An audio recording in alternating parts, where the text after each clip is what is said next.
Okay, welcome to this time lapse. I just posted this long tutorial that lasted for about 11 hours, so I thought it was quite nice to actually make a shorter time lapse. So this is 10-minute rendition of the whole process.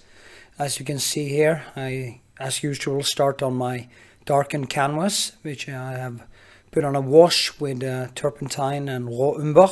Then I let it dry for a day, and then I just start molding and building light.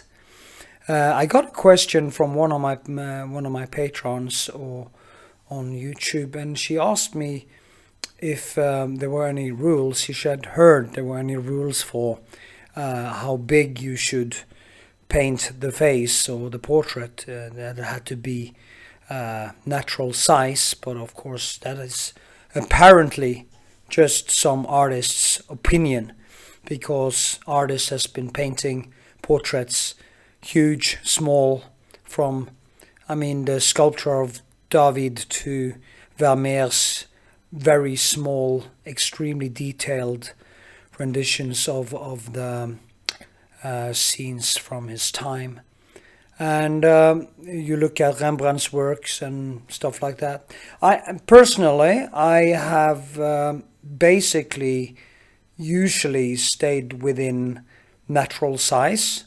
In this painting in particular, I go down maybe 1/3 of the natural size, but I also will do a lot of paintings where I will paint very small portraits, and I've actually done some of them. You can find them on my YouTube channel. So I will just recommend to concentrate about the composition, about proportion, and about textures and lines and how to blur the lines and stuff like that when you paint. As you can see, I build with my paint.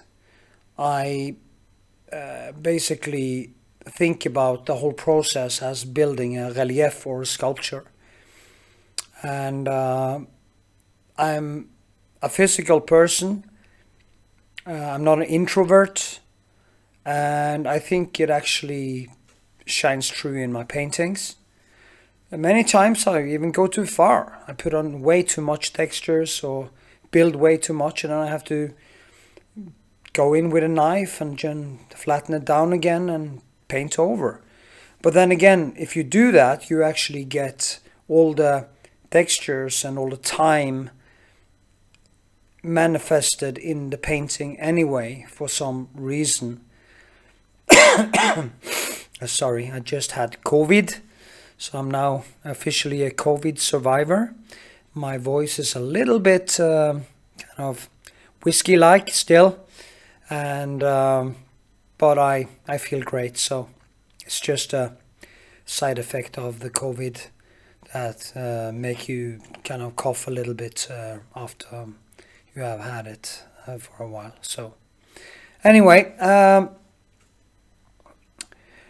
this being an 11-hour video with me talking about there was actually also a patron who asked me the other day if I always talked about all kinds of topics when I was painting.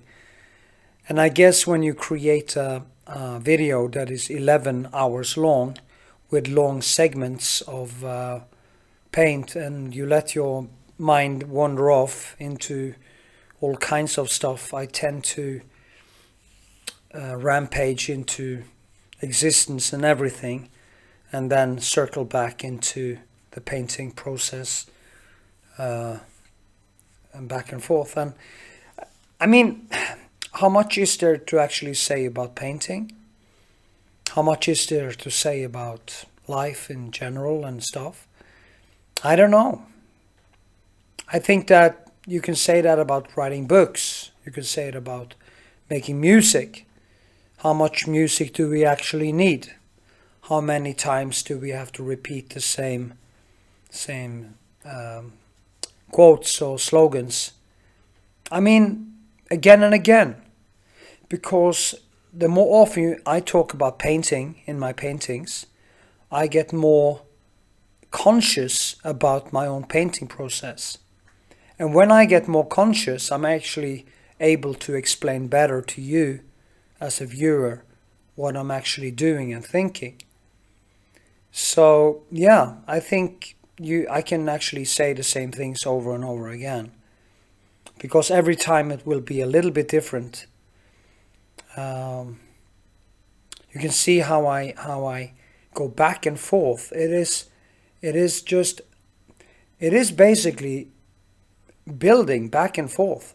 I as a painter, I never learned to paint from anyone. I didn't go into a school to a person like a Norwegian painter Odd Nerdrum or something and learn from him. I thought like this: if he could, or any artist could actually teach themselves to paint, I can actually do the same thing. Now, I actually made a video from my home studio Karmøy where I show my old stuff and talk about it. So I will post that video too on my channel soon, where I actually talk about how my evolution as an artist were. And of course, I'm far from finished and far from good enough, and I will probably never become good enough in my view anyway. I will just try and try again. Here you can actually see that I used my glaze. There are also chapters in the main file, so you can go and find if you want to see me do glazing, if you want to see me put on the lasur or glaze as they call it, or retouche vernis. You find segments of all of these things, and I explain in the chapters. So now you know that. It was also of course difficult to build the textures in the background. You have to kind of differentiate the wall behind from the hair, and you have to differentiate the hair from the skin, but you want to keep the sculptural reality of it, so you have to work with brushwork in different directions. You have some lines you have to blur down, so other lines you just want to have a little bit strong, so they create a little bit more of a sculptural reality in the painting. Now, figurative painting is a sum of all your choices, and that you are using the brushes and all the different tools to the fullest that you can. Everybody has a skill wall. I have a skill wall, and I meet it all the time. And that's with a skill wall, I mean that wall I come to when I don't know where the hell I'm going. And especially in this painting, which doesn't really have much color in it, I really met a lot of problems. I almost gave up a few times. I almost just told myself I'm never gonna be able to pull. And I was even thinking about just giving the customer his money back. And I will also post I have another video of a sister that will also be posted on my YouTube channel, so in full and in a time lapse like this, so you can actually see what I'm doing. As you can see, I go in and start to doing more details. Of course, it's kind of rough. You see the shadows falling there. That is more like what I call the Rembrandt effect. You can do that in several ways. You can actually just paint the whole thing, and then you can glaze in the shadow on top of the dress, or you can paint it in and then glaze over it and kind of link the dress together with the shadow and do all kinds of stuff. Here you can actually see some of the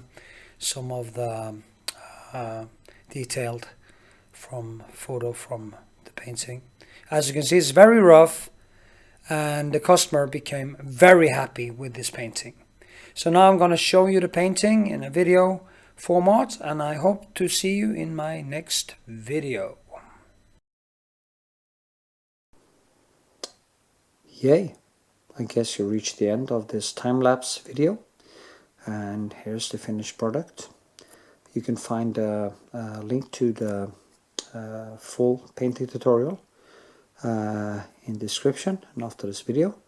So go check that out. And this is a long video where I paint this painting from start to finish, step by step. So yeah, go enjoy, and I do hope to see you there. Also, if you would like to support my work, go to Patreon, sign up for $1 or 15 or 5 or whatever you like, and I will also teach you how to paint in person. So with this, I hope to see you there, and stay cool, keep living, keep painting, keep having fun, and see you in my next